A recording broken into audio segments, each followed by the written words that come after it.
Say hi. Hey heroes, Super Duper Chris here. Thank you for joining me on All These Things TV. If this is your first time, welcome.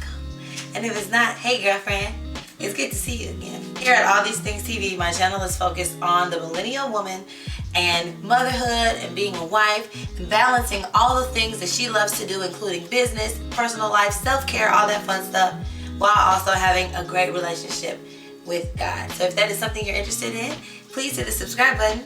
I'd really appreciate it.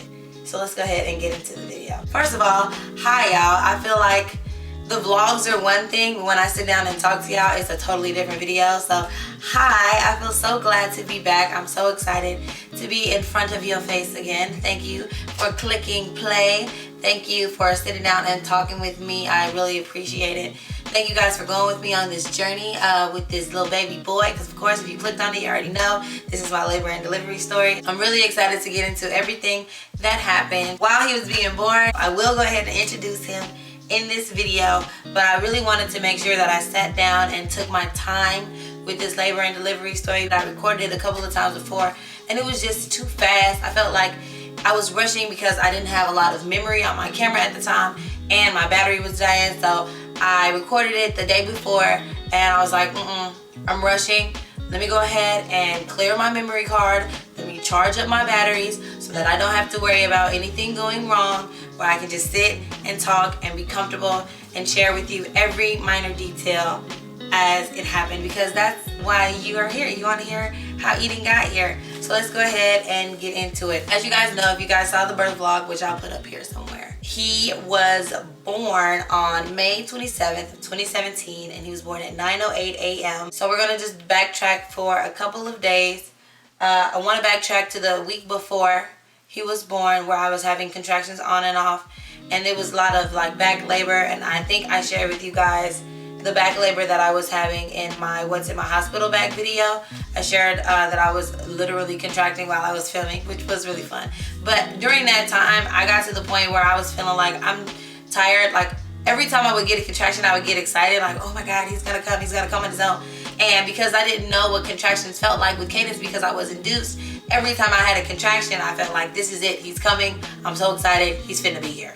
So after about a week of that, I got tired of doing it, so I was just like, okay, if I have a contraction, whatever. And that's when I started filming my birth vlog, and I had a whole moment talking to myself but sharing with you guys that I'm just gonna, you know, when he comes, he'll be here, whatever. It was Friday, May 26th, and I had a doctor's appointment at 10 o'clock in the morning. So I dropped Fago off to work, and then I went to my doctor's appointment, and I was about to turn 39 weeks. He was born on the time I would have turned 39 weeks. He's right here, so he's like right over here on the bed. So the next day I was turning 39 weeks. So I always go in the day before I switch over, and on Fridays. So this Friday I went in at 10 a.m.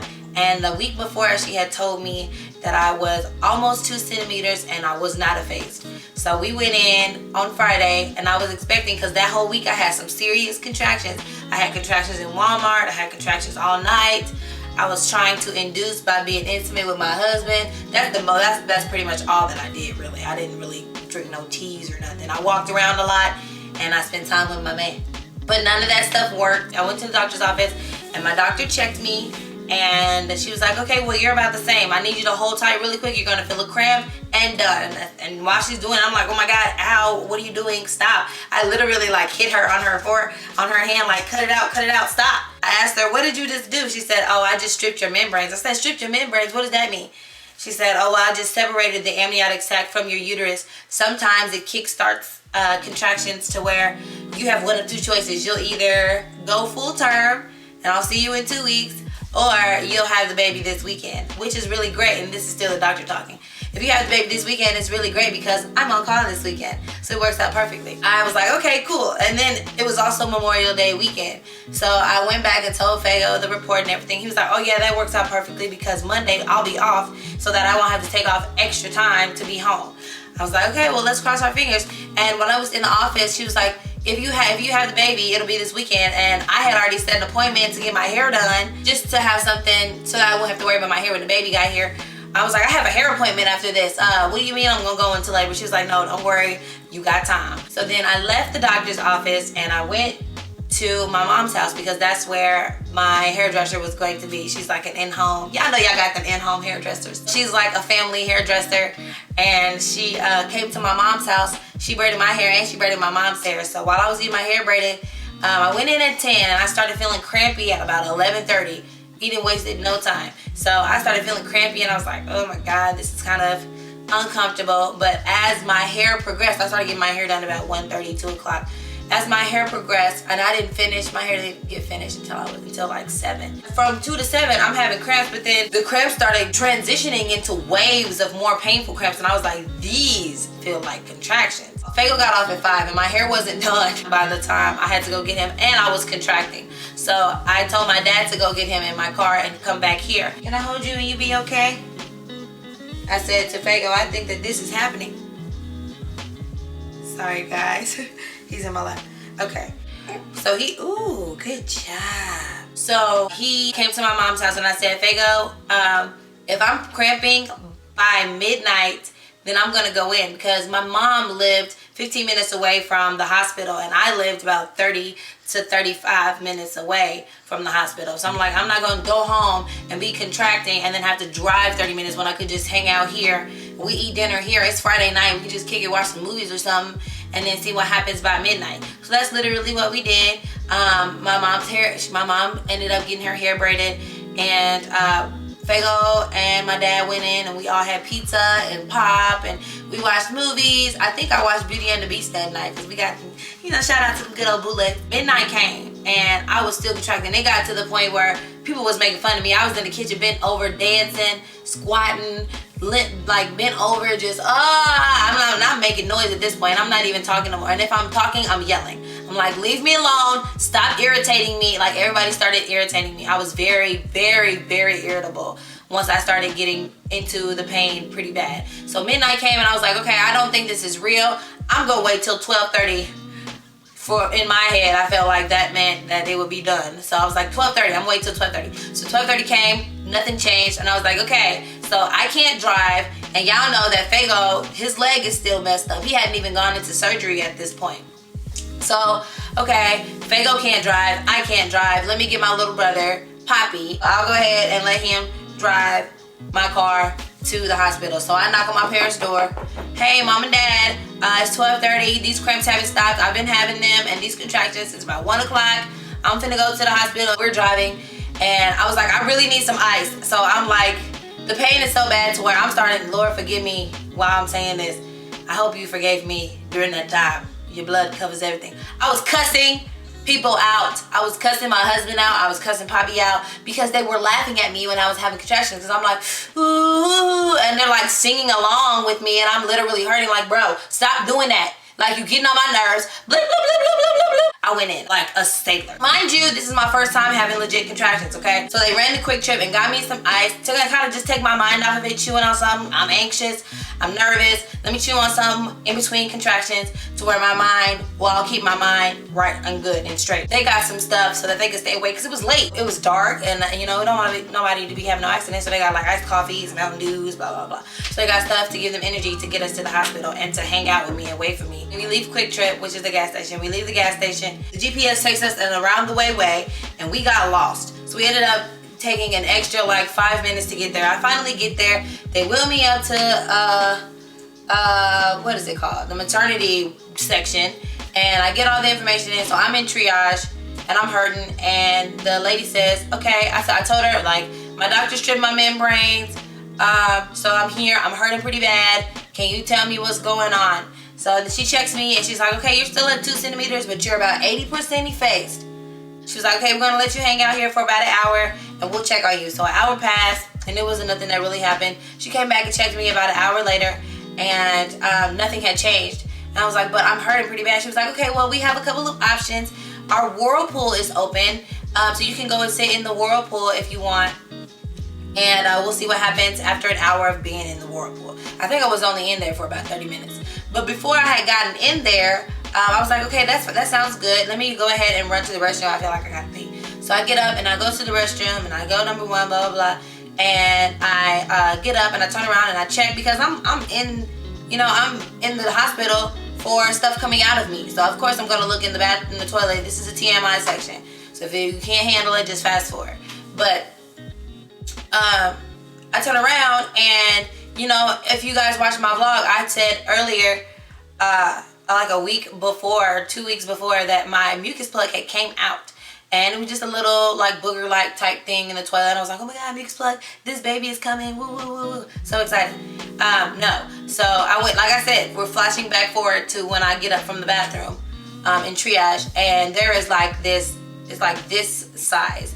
And it's like a clay colored mixed with bright pink colored substance sitting at the bottom of the toilet. TMI. And I said, nurse, can you come in here and check? I don't know what this is. It just came out of me in the middle of a contraction that I was having. I was on the toilet. Can you tell me what this is? She looked, she was like, oh yeah, that just looks like your mucus plug. And I'm like, but I thought it already came. She was like, well, sometimes it comes out in pieces. And I was like, well, that's a really big piece. So that freaked me out. So she was like, okay, let's go ahead and get you into the whirlpool. So we get into the whirlpool, and my sweet husband, he had to go through, Fago went through so much during this process because he was tired, his leg was hurting. So we're in the whirlpool room, and it's just like a big shower room. So I'm in the whirlpool listening to Uncle Fred trying to get my life together, going through contractions in a jacuzzi tub with lukewarm water, and he is sitting in a shower chair. And in this shower room, it had like birthing balls and like things you could use to help bring on contractions or help during contractions. So he was laying in a shower chair and he was asleep on a birthing ball. So I'm closing my eyes trying to get through contractions, and I'm meditating and I'm listening to worship music. And I'm like, ooh, okay, we can get through this. I hope this baby is moving forward. So I'm just chilling for like 15 minutes. I'm sure there was like 3 or 4 songs that went past. And I'm just chilling, going through contractions. And then I look down, I come to, and I'm looking around, and I look down into the water, and there's like this white, floaty stuff. Like, it looked like pulp, literally. It looked like pulp, but it was white, and it was in this tub. And I looked down, and I freaked out. Like, just thinking about looking down is freaking me out, Loki. So I'm in the tub, and I look down, I'm freaking out. Oh my God, what is this? I pull the nurse light. They think something's wrong. I'm like, I don't want to be in here anymore. I don't know what this white, flaky, pulpy stuff is that's in my bathtub now. Can you get me out? So I get out, and they're like, okay, yeah, fine. It's been about 35 minutes. Let's go ahead and check you again. And they check me, and there's no change. But the contractions are getting worse. I'm like, cervix, I need you to work with me. Please work with me, cervix. And I'm anxious. I'm tripping. I'm flipping out because I'm hurting, and nothing is happening. So I'm getting mad.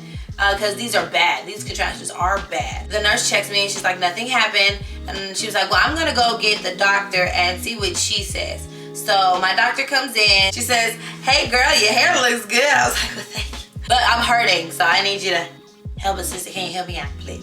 She checked me and she said she had already gone through like 4 deliveries since I had seen her. I'm like, what did you set yourself up before? You stripped my membranes. It's like you want to deliver kids. She was like, okay, yeah, you're the same, but if you're hurting like this, do you want to stay?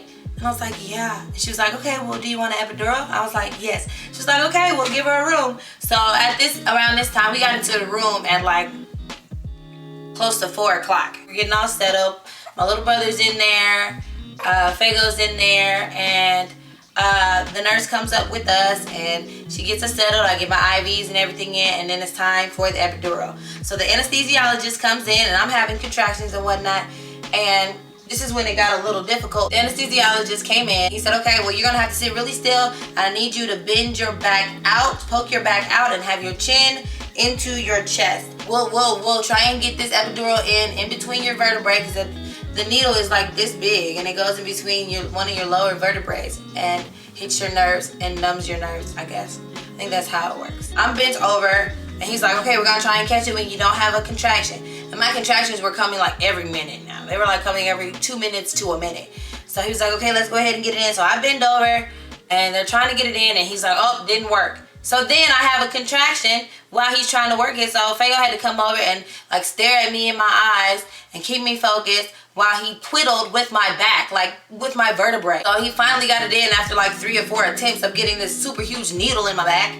And so I'm in a full-on like panic. My body is panicking. My blood pressure dropped. My heart rate dropped. I'm seeing stars. I can't breathe. I'm nauseous. and they had to like calm me down, and they had to get my body back regular in order for me to rest and for me to let the epidural take. After all of that happens, it's about 5:30. The nurse says to me, you guys have been through a lot. You should probably get some rest. Your body needs to rest because in a few hours you're gonna be pushing the baby out. So then we pass out for a little bit, and I wake up and it's like 7:30, 7:45.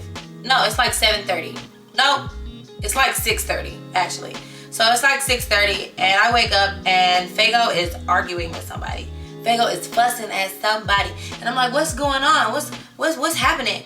So Fago tells me, your mom is mad at me because she thinks that I sent the nurse down there when she came up to the hospital, and the nurse told her and your dad that that you weren't accepting visitors because you needed to rest. And I was like, well, how did that happen? So clearly there was a miscommunication that the nurse, when I said that I needed to rest, that meant I wasn't taking any visitors. So I had to call my mom, and at this time, based off the story she had told me, she had cussed out the nurse, cussed out Fago, and cussed out basically everybody in the hospital because she wanted to see me before I gave birth. Mainly because she wasn't there to give birth to Cadence. So I had to do some crisis management. You know, I was like, Mom, just come up here. I really need you here. Blah, blah, blah. And it was like 6:30, almost 7 o'clock. She was like, well, I have to be at work at 7, so I'm going to call and see if I can get off. But if I can't get off, then I have to go to work. And it's a good thing that somebody filled in for her because 2 hours later, Eden was here. So she ended up, her and my dad ended up coming up, and we kind of hung out and we just laughed and chuckled and we were waiting. And the last time they had checked me, I was a 4, and that was at like 6. They checked me at like 6 during all the drama, and I was at a 4. And then at 7, a new nurse came in and they switched. So the new nurse gave me a new IV because my IV was bleeding. They checked me and they were like, oh, and it was like 8:45. She was like, oh, well, you're at a 9. It's time to get ready to push. So I was like, at a 9. So this delivery went by significantly faster than with Cadence. And he was just ready to be here, clearly. 8:45, they got me in stirrups. Dr. Moreno comes in. She tells me at this point that I'm like her 7th delivery. She's been delivering babies all night. The woman is crazy. We pushed. We had like 3 or 4 pushes, and he was out, and he was here. I'm going to go ahead and show him now since he's wide awake. Let me get him all. He is up. He is awake. You ready to say hi, Edie? Say hi to Eden. Say hi, Edie. He was born at 9:08. And he was, here, let's fix your head. He was 7 pounds and 19 inches. And he came out with all this hair. All of this, he came out with this hair. So he is a very, very chill baby. And I don't want to talk too much about him because I'm going to do a video in his 1-month update and share with him how we're adjusting and what works for him and his sizing and are you smiling? And all that fun stuff. So, here's Edie, and we're so Edie. That's what I call him. I kind of just fell into that nickname. But it's Edie Poo. And so Eden Josiah is here with us. So thank you guys for being here on this whole entire journey.